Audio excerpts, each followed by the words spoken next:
Hello, good afternoon. We're going to get started now. I'm Brynley Gibson. I'm a producer and game director. I've been making games for around 14 years and made non-games before that. And I worked at a few studios there, and I'm currently head of studios for Curve Digital Entertainment, which is an independent publisher and developer. And my job really has two roles. So Curve are getting into making their own games. It's something they used to do, but they sort of moved away from it. So I'll be running all those projects, but we also have what was formerly Kuju, which is our work for hire business, where we do all platforms, AR, VR, traditional games, experiences. And I've made games such as the movies at Lionhead, the Art Academy series for Nintendo, and most recently I made a game called PlayStation VR Worlds, which is the game I'm going to use for this talk as the basis. So I was the exec producer for VR at Sony's London studio, and it was a great opportunity to work for a launch title on a launch piece of hardware. It's very exciting to kind of be coming back to a technology that I played at the Trocadero when I was much, much younger, and now here it is in people's homes for the first time. So it was a good opportunity from that point of view. It was a very big project, and we weren't just making a game, we had a couple of additional roles being first party. So we were also there to sort of inspire other developers and the general public. So from day one, so the announcement of PSVR, we were going to every show taking the code live. So I've never made a game where I've exposed the game as we've gone along. And that meant every few months we were having to deliver player-ready code all the way through the entire production, which is kind of crazy. Don't know if it's fun. I don't think I'd do that again, but it was very interesting. But doing that, we got to see loads of people playing VR for the first time. I have seen literally hundreds and hundreds of people playing VR and interacting with those experiences.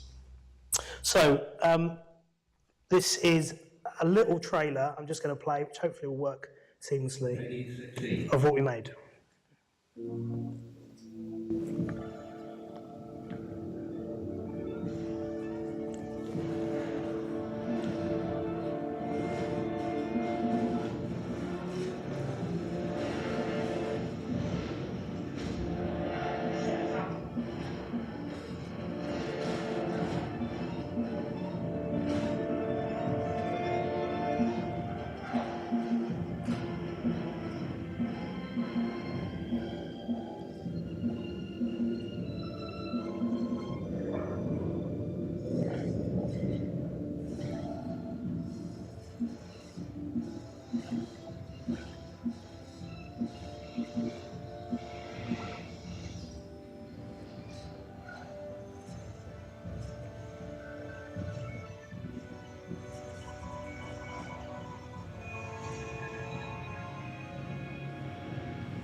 For the players. So that's the advert for the place I don't even work anymore.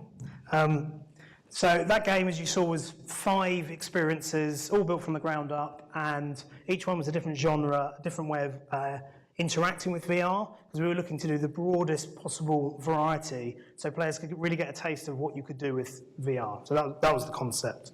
And today, I've sort of chopped it into 3 topics. First of all, sort of considerations of design.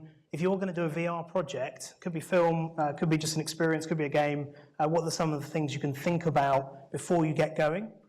And then achieving immersion, what are the things that really put someone into your world, give them a sense of present, like they're actually there? And then finally, and very light, it's only one slide, a few things about production considerations you might want to take into account. So we'll get cracking. Considering design, before you start making something, you really have to understand it. And what is VR? I'm sure you all have a general understanding. I found this quite nice quote from Dr. Brian Jackson. Virtual reality is the use of computer technology to create a simulated environment. Unlike traditional user interfaces, VR places the user inside an experience. Instead of viewing a screen in front of them, users are immersed and able to interact with 3D worlds. So that's all well and good as a description, but what does it actually mean? So I had a real think about that and came up with kind of 3 concepts really, or 3 observations that help us, and help us when we were making the game, really think how to make a great VR experience. So first off is VR is legion, and by that I mean VR is more than the sum of its parts. So it's more than 360 video or 360 environments, it's more than head tracking, it's more than binaural audio, it's all of these things coming together, and stereoscopic 3D as well, of course. And combining all those things does create something that's different to anything else that's out there. It's certainly unique. So yes, people are making games, yes, people are making films, but it is a step away from those things as well. It isn't exactly the same, and the more you experience it, the more you start to appreciate those differences. In fact, in some ways, I find VR a little more like live theatre or interactive theatre experiences. So we should really open our minds when we consider what VR is. And finally, emotion. I said earlier that I'd seen a lot of people play, and it is incredible how VR has this amplifying effect of the intensity of the experience. People have really visceral reactions when they see things in VR, and it's something that we can use to our advantage. So now we have these kind of 3 concepts. How do we sort of take that forward? So thinking about the fact that we have all these different components that make up VR, we can consider how to use them. Something we called at London Studio the VR wows.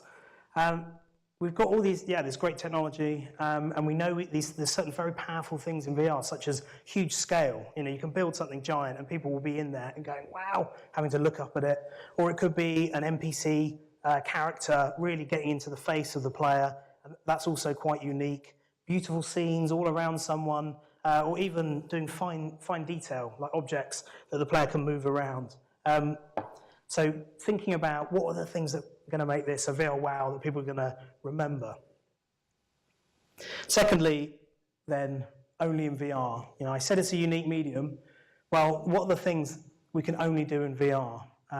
And if we can do something that can only be done in that way, you're going to have more people wanting to experience it. That's the only way I can get that experience. So one of the games you saw there it's called VR Luge, which we put you on a giant skateboard and send you careering down a mountainside. And okay, it probably would work okay as a normal video game on a screen, either first person or third person. But what makes it work really well is the fact that you are in that world and you look down and the road is just there, inches, and the tarmac's going past you and the cars are coming right at you. And it's kind of terrifying and very exhilarating as well. And that's what I mean by what can you do only in VR. And if you can achieve that, then yeah, you really have something that's unique. And finally, calling to emotion. We know it has this strong power, so just thinking before you start, well, what emotions do I want to elicit from the players and make resonate with them as they're playing through it? So each of those experiences, we did actually quite careful emotional beats as we went through, because we wanted to take people on a roller coaster ride. Ocean Descent, which is the underwatery one you might have seen. It's really a fairground ride. It starts at the top, you go down, and you come back up again, and it's very tranquil and very beautiful at first. And then things go horribly wrong and it's terrifying and people scream. So we planned that out, and it's well worth doing with VR to really sort of have a think about what emotions you want to give to people. Now, what are the rules of VR? I'm not going to stand here and go through things you can and can't do. If anything, I'm going to say there are no rules. We should just throw it open and go for it. I mean, there are some rules. There are things that you absolutely shouldn't do, or very good advice, such as having a rock-solid frame rate is very, very important, because if you don't, people will be sick when they play. But right now, it's so early on that you really should throw away the rulebook and really experiment, and it's our duty as creators to try things out. We were actually, when we began the project, we were given a document, and there was like, these are the things you can and can't do. And us and other developers, we pretty much got rid of all of them. We had bent them or broke them completely. We just found there was ways around these things that you weren't supposed to do. So it's up to us to really push it. I mean, a small example was subtitles. Yeah, something that's very important in terms of accessibility, and it was like, absolutely, there's no way of doing it in VR. You can't do it.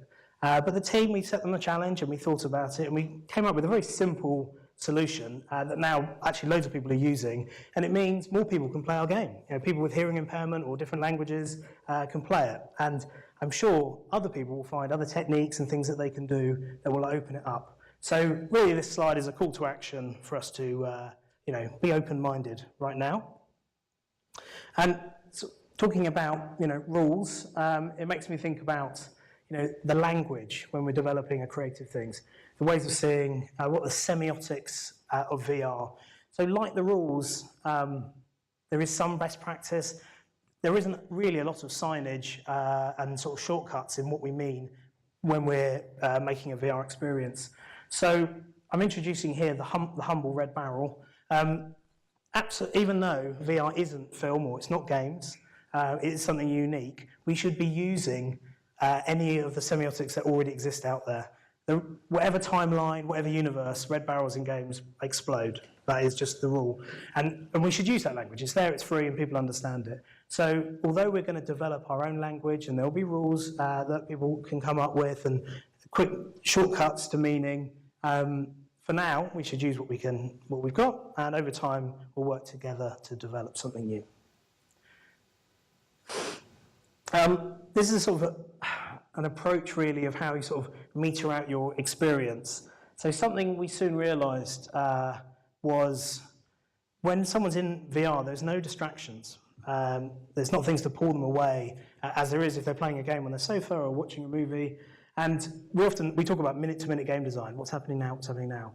But we found actually we really had to consider our pacing and think about second-to-second game design. This was how much we were asking the player to do, what was happening to them, how much we left them alone.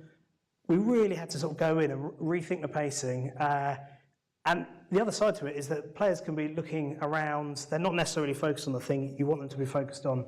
So it was quite a tricky thing to do. This has an impact in that if you're having to sort of fill that time, you end up with something more dense, so therefore it's more costly to make as well.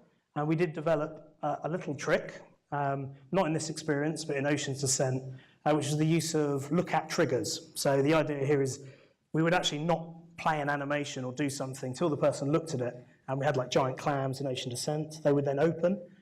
So this way, it was quite economical. We could sort of hold back the action till we knew people were actually looking in that area, and we could show them. So this density of action that you have to achieve with VR is quite tough to do, and you just need to spend a bit of additional time going through, checking the pacing, checking the timing, because people, they have no other distractions because they have a helmet on. This is quite a biggie. It's quite dark, there's a man smoking there. So the player is the camera. Now, there is first-person games where the player is the camera, but in those experiences, we take the camera away from them and we show them cutscenes and things like that. And it's not the case in film, certainly. So this is a very, very unique thing about VR and slightly terrifying that the user has this control. And there's a couple of issues to sort of, or things to think about here. First off is composition. How can you compose it if the player is just sort of waving their head around? That's not a VR game, but that is a series of games that have a great history of doing beautiful visages. It's Uncharted, and they do a great job in these big open world games of doing composition, and it's absolutely possible to do that in VR. The room or the landscape that you're opening up to people, think about the composition like that rather than shot to shot. The other issue with the player being the camera is making them look at the thing you need them to look at. And that can be quite a tricky thing. So in the past, you'd be able to just show the object, look at this. But we can't force the player to look at it. So this scene here actually describes something in one of our experiences of the London heist, where we wanted the players to look at the exit. You're being interrogated, and we wanted people to be a little bit scared and have a look around and look for the way out. And the way we did it is we looked to lead the player with every sort of tool we had at our disposal. So you're sitting there, this guy's in front of you, sorry, not you, but I'll do. It's not bad. And we had the train coming over the head. You're in some arches in London. So we did that with sound. We have binaural sound, so it's 3D sound, and that comes across with a bit of dust. So that's what would lead them. And when the train goes to the door, it makes an electrical fault, and you get a sort of sparking. And so there's now a light flashing on the scene. So we're really saying, have a look over here, guys. Go and look over there. And then he reacts to that. He then looks at it as well. So everything's saying, look over here, look over here. But players can be very stubborn, and they might not look over there. So we also have to handle, well, what happens if they don't do that? So the scene needs to carry on, the game needs to work without them getting that piece of information. And that's the way we sort of designed around it there. So it's another thing to observe, to think about, well, if players are needing to look at something, you kind of need to work around it as much as possible. Use all the tools at your disposal to lead them, but also have get-outs if they're going to be stubborn, which they often are. And finally, in this section, it's about sweating the small stuff. This is just a little screenshot of our online leaderboards. So text is horrible to do in VR. It breaks up. It's really tricky. It doesn't look that great often. And things like our front end and our credits and this kind of info is normally pretty simple to do, done quite late on. I have to admit, we left it far too late. And we suddenly had this terrifying realization that we were very soon to launch, and this stuff just didn't work. And it was an assumption and a mistake that we'd made, that it would be fine, it would just be like making a normal game. So I'm sure in other games and movies that people and experiences that people will make, they will find other small things that you just take for granted that you do, that in VR will be different, and you'll have to take a different approach to do them. Luckily, the team were marvellous. They really pulled out the stops and made it happen. We had to chop a load of features out, but we actually got it, and we got it to the quality. But when regarding your VR project and thinking about starting, do have a think about all the aspects, because you can be caught with some small gotchas, things that are just normally sort of very simple to do. Okay, right, on to achieving immersion. So something we found, we came up with this sort of idea of believability. I don't actually know if that's a word, but creating believable worlds, not realistic worlds. So we had fantastic art, and all the art styles were quite different across the different experiences, and it did look great, but it was far from photoreal. Like this is VR Luge, and that actually had a very warped, distorted style. Danger Ball was a fully arcade game, but with a nice fast frame rate, these places feel solid and real. And actually, the most important thing is working out what your rule set is for the experience you're trying to create. And as long as every element is natural and fits in and sits neatly within it, then you can start to create a realistic world. You absolutely don't need very, very realistic graphics. We found it with the characters as well. We actually went for sort of scans, first of all, very, real faces, but because there's a huge fall off in VR, if an object is more than a couple of meters away, it actually starts to lose its resolution. Any of the facial acting was just lost, so we found actually stylized the face, made it actually more immersive because you got his emotion and you were drawn into the experience a lot more.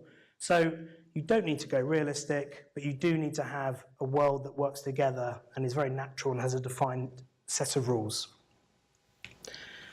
Think about 360 entertainment. That is a big difference, to think about sort of what's going on. It's one of the simplest ways to immerse someone is to stick them in a world and put things happening all around them.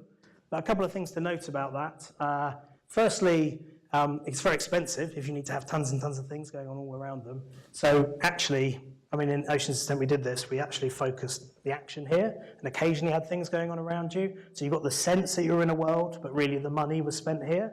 Also, if you've got a wired headset on, it's painful to be looking this way all the time, so you only want people to turn and then come back. And the other thing about 360 is you can actually reward players and people experiencing VR. You can sort of put little things out of the way, so if people are looking around and searching around, they'll find things, which is nice to be able to reward curiosity of players. So, and finally on this, it's good to remind people that they can look around. So sometimes you put someone in VR for the first time, you'll see they'll just be staring straight ahead and playing the game. And you're like, oh, by the way, you can look around. Like, oh, yeah, oh, okay, amazing. So you can do that, once again, with leading the player. If you put an object that sort of moves around them like that, they'll then think, oh, I've got to follow that. And they'll be reminded, yeah, they're in a true world that they're sitting in, and then they can look all around. Well, this is quite a big one. To have an avatar or not to have an avatar. Avatar as in a a body that you inhabit in the title. So they are a really great way of showing who you are, where you are. It's a nice sort of shortcut to that. And if you can make them work, they are incredibly powerful. So this is Scavenger's Odyssey. You actually played as an alien with sort of 3 fingers and camel toes. And when it worked, it was absolutely beautiful. And it worked because it was seated. Players were holding a controller in the real world. And so the avatar sort of matched what they were doing. So they could move up, they could get up, and then they pressed the buttons, their fingers would close. So it was very strong, very powerful. But had that been a game where they were having to move around physically a lot more, it wouldn't have worked because we couldn't track it. We wouldn't know what was going on. And that's the problem with avatars, is as soon as they break the immersion, they break the illusion, and you're out of the experience. And Ocean Descent actually had a salvo, like a deep sea diver costume. And it was quite fun. You could bend the legs and sort of move around a bit. But as soon as you started to move in the cage, it broke. It didn't work. And there was no way of really fixing it because we couldn't track legs. So we cut it out. And then we took it to a show without it for the first time. And what was amazing is it actually freed people up. So they were in this diving cage, and we found suddenly people were acting. They were getting on the floor, they were crawling around, they were pretending to press the buttons, even though they didn't have a hand. And it really freed them. So it was like, wow, okay. That experience became more immersive without having an avatar. And then the gangster one I've shown you, the London Heist, that was we found a happy medium between those two approaches. And there was a big bun fight about whether this was the right thing to do, which was just to have floating sort of Mickey Mouse hands in the world and no body at all. And yeah, there were big rows. People were like, no, it's ridiculous. And it is kind of weird. But it worked. And I think the reason why it worked is you had the freedom of not having the body and that breaking, but then you also had an interaction. You could directly interact with the world, and that bedded you in even more. And when the action was happening, I mean, how often do you actually look down at your body? Not that much in reality, but you do look at your hands quite a lot. So you had your head and you had your hands. So that, and I think we see that now in lots of VR experiences, people are going with the hands-only approach, jazz hands. So bringing the binaural, I mentioned binaural audio a little bit earlier. So that's 3D audio, create a naturalistic 360-degree audio landscape. Now, we were really lucky to have the sort of Sony big audio team, and they were sort of working at the cutting edge, so great position to be in. But audio often can be something that, especially in games, can be pushed to the end and is a bit sort of secondary. But in VR, certainly, it's one of the key technologies that we have to make it feel believable and put people into that world. There's one scene here, we have a chap, this is part of that interrogation I was talking about. He actually gives you a phone, a virtual phone, and so you take it, and you can hear the voice coming out of it, and you can move the phone around, and it's really freaky because it really feels like there is sound coming out of your hand, but it's not. It's just coming from the simulation of the audio, and that's a very kind of strong sort of use of it, but you can also use it in very subtle ways to bed in and make the experience more immersive and more believable. So I would say sort of double down on any audio you're going to do. It will pay back in kind and make your experience work and feel believable. Balancing intensity, that's what happens in Ocean Descent, by the way. It's not a huge secret. A big shark tries to eat you. And the VR has this hugely amplifying effect. I talked about emotion at the start, and it's emotion that gets intensified. So if someone has a fear of sharks, this is not a good thing to do. Or if they have a fear of heights, then also this is not a good thing to do. We've had even people being shouted at and found it sort of very primal, very visceral reaction to it. So you will have a real reaction. Your brain is tricked into it, and your heartbeat will go up, you will start sweating. So this intensity of feeling is fantastic as creators. We're like, wow, we can elicit these emotions. But we also have a responsibility here. So it's something that maybe we should contemplate dialing back. You don't actually need to do so much, because if someone has such a strong experience, they take the headset off. You've broken the immersion, actually. You sort of ruined it. So this is the one thing where it's sort of like sometimes maybe take the foot off the pedal, unless it's a horror game, and we're going to see lots of horror experiences because it is so powerful and effective. And I have seen people literally stand up and run with the headset into walls. I don't work at Sony now, I can say that, that's okay. No, we've seen people, have the shakes afterwards, be shaking for a long time afterwards, because they have such a strong sort of primal reaction. It's fantastic, but something we should be aware of and something we should really sort of look after the people who are experiencing what we make. Comfort, okay, so keeping players comfortable. So this is a massive challenge, making VR, is simulator sickness. And people don't really like to talk about it that much because it's quite a big deal. And a lot of people will get sick. Some people can't do any VR, and there'll be a percentage of the population that anything you put them in will make them feel ill. And it's like really sort of bad travel sickness that can stay with you. It can be mild, it can start with little bits of sweats, and then it can be full on. That's where it can take you. And obviously, if you make people uncomfortable, nauseous, that will break the immersion. They won't want to keep playing, they will stop, they'll be broken out of it. So it shouldn't be ignored. You should think about it right from the beginning and you should tackle it straight on. And it's a very interesting topic. There's lots of sort of research by the military who've been using VR for years about simulator sickness. It's good things to go up and sort of read about. But it can be triggered from different things from different people. There isn't like one set of things, like don't do this, don't do that, because some people are affected by going upstairs, some people are affected by going downstairs. Generally moving the camera out of the player's control will make you feel ill, or a bad frame rate will make you feel ill. But it can be the art. It can be like very high texture, lots of noise, or strong contrast. That can trigger it in some people. Or it could be the movement. I mean, Scavenger's Odyssey, which is our big sort of sci-fi game, that is an extreme experience. You leap in this craft, huge distances. You go on walls, you go upside down, and it's not for everyone, absolutely. And in fact, I would say probably best not to make things like this unless you have to or you really want to. And if that's the case, then do your research. Spend a lot of time focus testing. It's good if you've got someone on your team who is quite susceptible because you can always test it on them and see if you get improvements. You can't force them, obviously.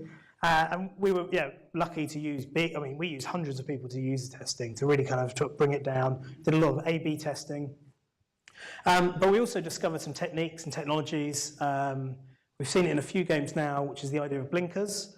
And this was a dynamic system we built. So as you moved, we actually brought in the image. So your peripheral vision was reduced down. And in the action, you don't really realize it's happening. In fact, players don't really see it's happening at all. And it massively increased the length of time you can spend in VR. And over time, we will see more techniques. People will develop ways of dealing with it. High frame rates, they can help as well. So as the technology moves along, I think we'll see a reduction here. But right now, it's something we should all be aware of and really think about what is the experience I'm going to make, because this is probably the worst thing that you could do with your experience. Boring's okay, but one journalist told me he did something that was boring and made him feel sick. It wasn't one of our things. It was for a supermarket. And that's like the worst combination. So sort of finally, in immersion, is using intuitive controls. Now, the idea of using something intuitive is important because it adds to believability and can make it really magical. Motion control is one of the most intuitive controls you can get because it's your head moving around, or perhaps devices you've got in your hands, or it's tracking your fingers. And the game controller actually is one of the big barriers we have in video games. It's complex, it looks odd. So in VR, we get rid of one of the barriers by getting rid of the screen. You're not separated from the world, you've got the headset on, you're in the world. And if we can then let them control it with their head, so VR luge, that's controlled with the head, you actually steer just by leaning, as you would if you were really luging, that works great. And if you can then take it up a notch to use motion controllers, devices in your hands, then you're adding those hands into the world. That sort of, you've got the head, you've then got the hand, it's this sort of extra connection you can have. So one of the first things we did with hand motion controls was in this experience, not this bit, and this sounds so simple, but it was opening a drawer, one-to-one interaction. So you just held this device in your hand, and you can see your hand, and you literally just open a drawer, and people were completely blown away from it because it just felt real. You're like, wow. So then when we upped it, we sort of gave you a gun, and we gave you a magazine, and you could load it, and you could start shooting bad guys, or drink a Slurpee cup, or whatever we stuck in there. That was the transformation, and actually it was this experience that really sort of opened things up for us and sort of blew people away of what you could do in VR. So the more natural you can make the controls, the easier it is for anyone to experience, and the more immersed they'll be. My parents are in their 70s, and and they played this, and they could play it, and you know, I've never put them in a first-person shooter before, but they were doing it. It was fine, terrifying, really, watching them. So that's all it is on immersion, and just a little thing on production to think about. So, of course, we do planning when we make any project, whatever the medium it is. But if this is your first VR project, plan for a lot more unknowns than you've ever encountered before, especially right now, why it's so early on. You know, have more contingency. You will need it. You do need to experiment as well. I mean, yes, you can copy stuff that's out there, but there's so many genres to try out that people haven't done in VR, or ways of doing VR that haven't been tried out yet. And also sort of techniques and technologies that will make our actual creation of VR experiences faster and more higher quality. You have to experiment, we have to sort of try and innovate to find those things. So have that as part of your project. I mentioned that density to get that kind of second-to-second experience. Well, that obviously is lengthy, it is more expensive. And you know, when you chat to people who are embarking on their first project, they do turn around and go, yes, it was much more expensive than we thought, which is why a lot of these experiences are short because of that. So take that into account. Optimization, definitely for sort of the gamers, early and often. You have to have this high frame rate. You know, you've got to sort of use all the power to make sure you're there. You cannot drop a frame. So if you leave that till late on, which is normally the case, you get to a kind of good point and then you go through and sort of refine it. If you leave it, you might have to really drop your art down. That could be the resolution of your everything, or it could be, you know, whole chunks, whole effects going out, being chucked out. And that can be quite bad. We sort of were aware of it and we were doing quite harsh optimization very early on, which meant we could keep the art bar high. We kind of knew what we were allowed to sort of get in. But yeah, bring that optimization forward into your planning.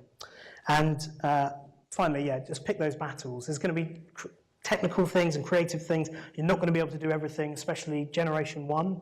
This is sort of the beginning right now as we go on our little VR journey. So think about those restrictions up front so you can make the best VR experience sort of that you're after, rather than sort of trying to hold on to everything till the bitter end. It's good to accept that early because it will help you make the best experience possible. So just closing off, what do I ask of you?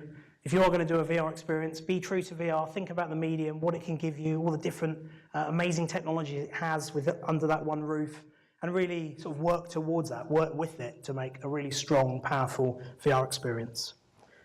Always innovate, you know, it's a responsibility right now. There's going to be huge strides as people work things out. This is not just experiential, but the technology that goes behind it that will speed things up. New techniques that will make experiences better and better. They will make them more efficient to build as well, which means we can make them longer and deeper. And finally, yeah, there's never been a better time to get involved. It's open, it's a really sort of open playing field.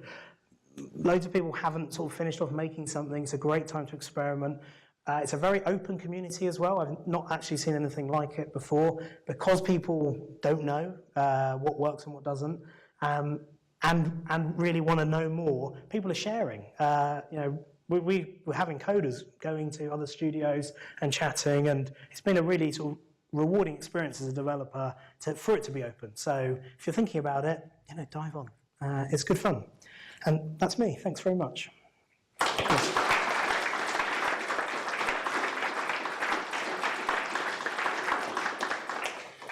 Good. Yeah, thanks. Brilliant. Fantastic. Does anybody have any questions at all? When you did Ocean Descent, how did you do referencing? Sorry? When you did Ocean Descent, how did you do referencing? How do we do referencing? Yeah, so like actual shark cave. Oh no, it was very sort of fantastical. Like we did a lot of just sort of storyboarding and sort of sketched it out. But there was some experimentation with like how realistic to make the shark. Sharks have sort of weird things with their eyes, and when we put them in, everyone was like, "No, it just feels wrong. It's not." That's you know, people have a kind of movie interpretation of what reality is sometimes. So yeah, sometimes going too real didn't really work for us. So I've actually tried that out. Oh right. Okay. Did you have fun? It was yeah. Afterwards, I was like, Good. really passed out. Oh, okay, not so good. Bad. Cool. Any other How expensive is expensive to stand up a core team? Well, I'm not going to say how much that cost. It was a lot. It was a big team. We had 100 people at one point, and it ran. But for one team, I know there's people like Triangular Pixel who are a small game dev. They're like 2 people, and then they get a bit of outsourcing, and they make amazing, like completely non-realistic, but looking, but amazing experiences in VR. So you can make it very, very small. You've got to think then, if you're doing it, to make money, how many units are there? What's your sort of customer base that you're selling to as well? So that's what comes into it.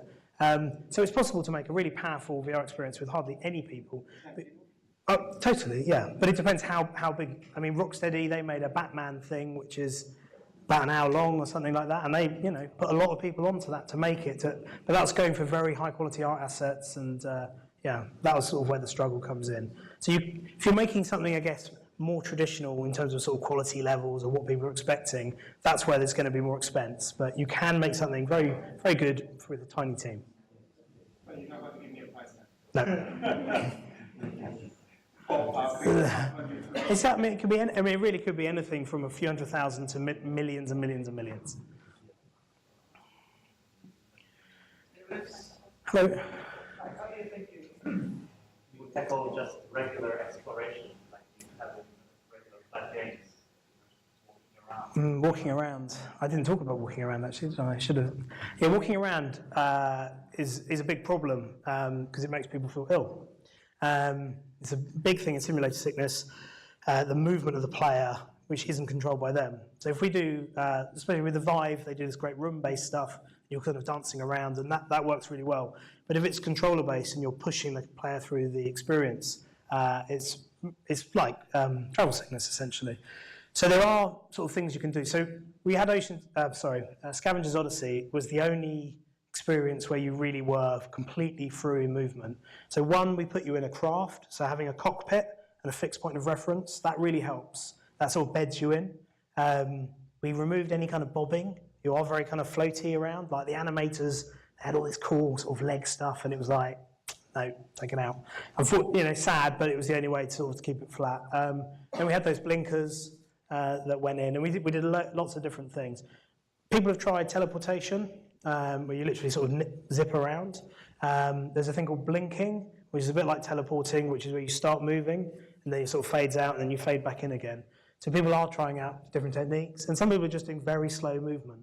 Like the new Resident Evil that's coming out is just moving around, traditional controls.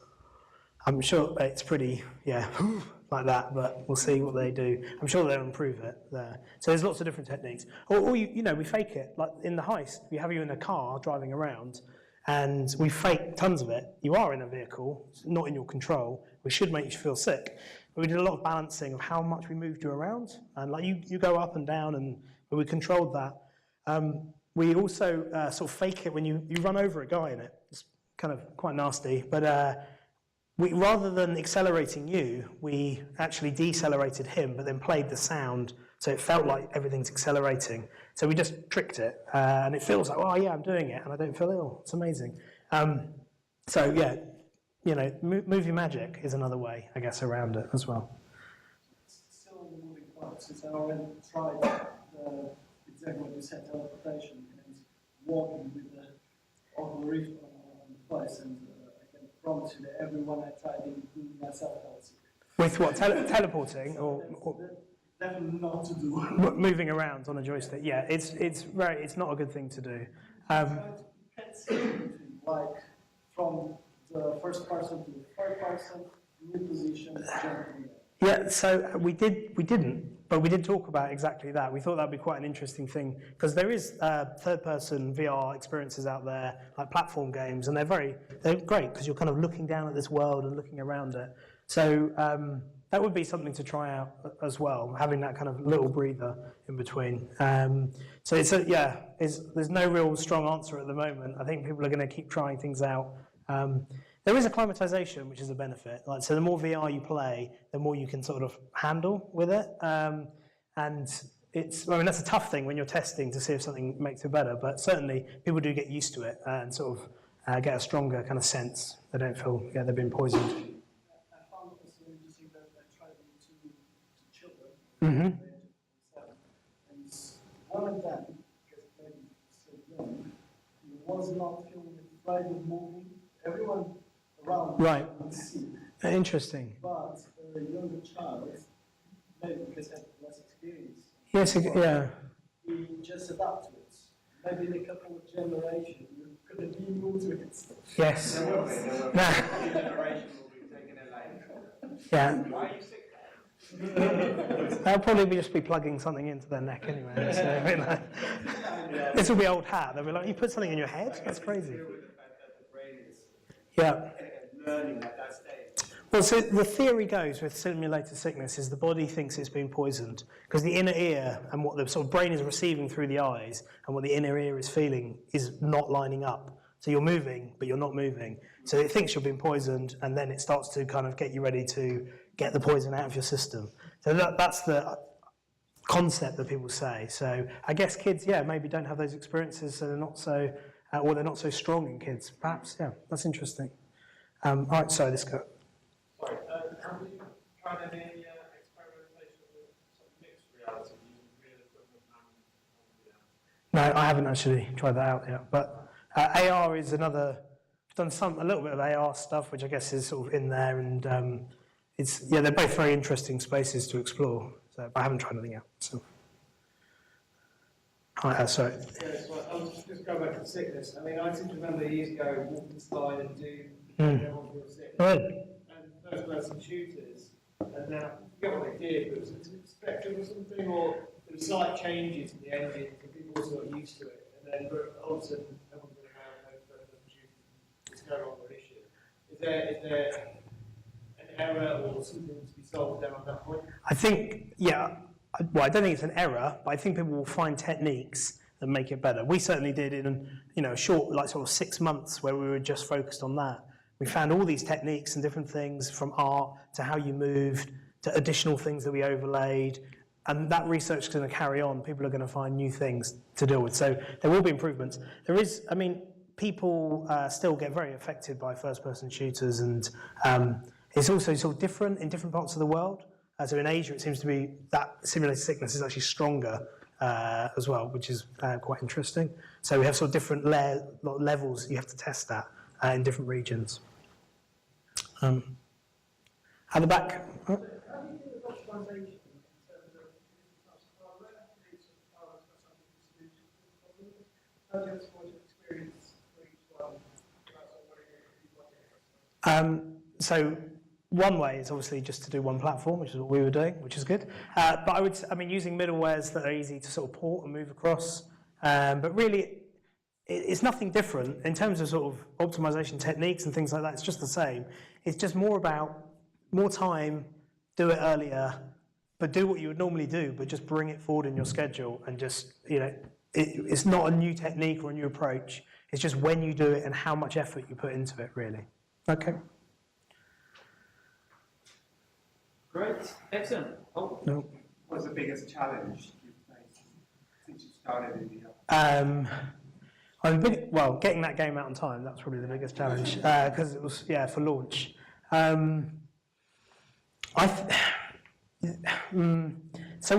suppose an interesting thing has always been when you talk to people about VR is, because it has been around for a long time, but not in this way. And people can be very like, I had a 3D TV, it was rubbish. And it's like, no, it's not that. It isn't just this one technology. You have to try it. And this was not a challenge, really. A kind of reward was taking somebody who was an absolute naysayer and then putting them through an experience and watching them come out grinning like a madman on the other side. And you turned the key there. You'd sort of like switch something in their brain that they were a believer now. So, it is the beginning. We're not going to have 40 million users, bang, day one. We're going to have to build a user base, get people used to it. This is really the start of a journey. We can't expect that. But I think it is here to stay, and it's going to build up. So that's sort of converting people, I guess, is a big challenge. What are the skills we need to be giving our students so that they can explore this new frontier? Time with it, I think, is like the biggest thing. Because as I said, lots of the skills are, you're just the traditional skills. They aren't sort of different. Although I'm sure there will be unique techniques. Some things, I think, normal maps weren't brilliant. Certain techniques didn't work, we found.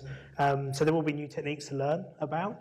But really just, playtime, absorbing as much as possible and trying things out is going to be the thing that will arm people when they come into the workplace. Okay. Hi. Is there any solution to apply depth of field in the virtual reality? Sorry? Depth of field in the virtual reality apply. Any solution to apply the depth of field in the virtual reality? Oh, what you mean altering depth of field? Or yeah, you can alter the depth of field. You can change it. I believe it's possible. Because normally the main is seen, actually the focus our eyes Yeah. is the depth of field, it's right, the depth of field. Yes. Oh, I see what you mean. Yeah. No. I mean, there's a lot of stuff that's sort of fake. Even sort of resolution. There's less. We actually have less pixels around here. It's sort of like there's less going on, so we can sort of focus the action here. So no, I mean, it's not. It is still looking at a screen, just very close to your eyes. But the technology might grow, might change. People might find sort of adaptive solutions down the line. But yeah, at the moment, I think we're sort of limited. Yeah, for what we can do. Cool. Is that everyone? Excellent. Well, Okay. I think we thank Brynley again. Thank you. Cheers, everyone. Thanks. Thank you. Ah.